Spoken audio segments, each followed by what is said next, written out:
Добрый день, уважаемые посетители!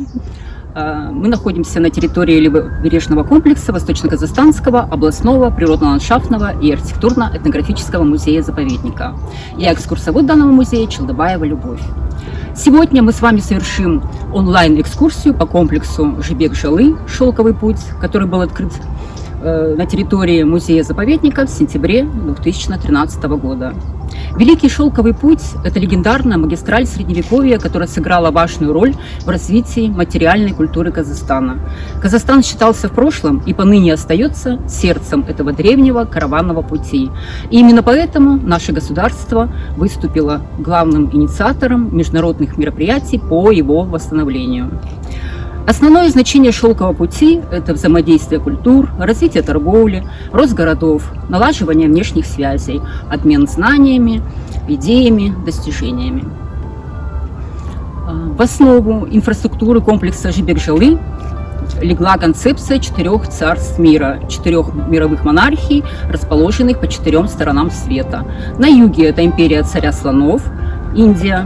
На западе империя царя драгоценностей, Иран, Византия.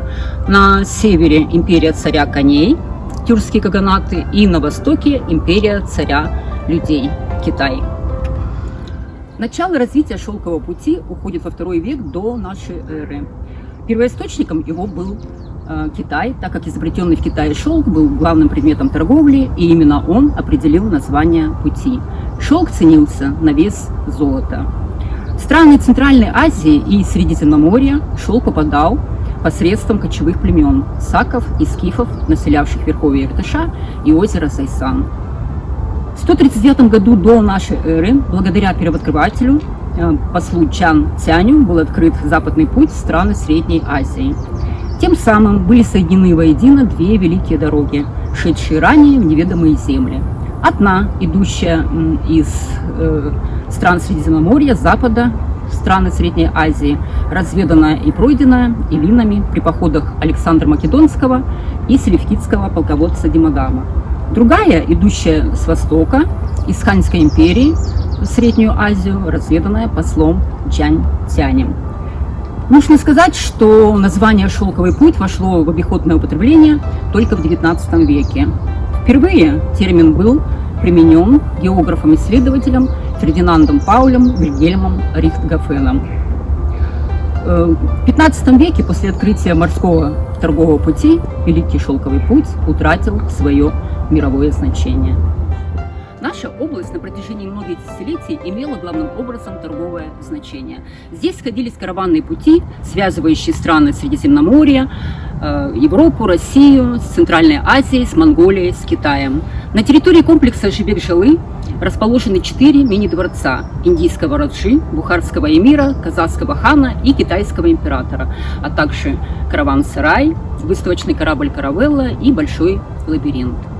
Основная трасса Шелкового пути на территории Казахстана проходила через Южный Казахстан и Семиречье, а далее дороги отходили на север и восток.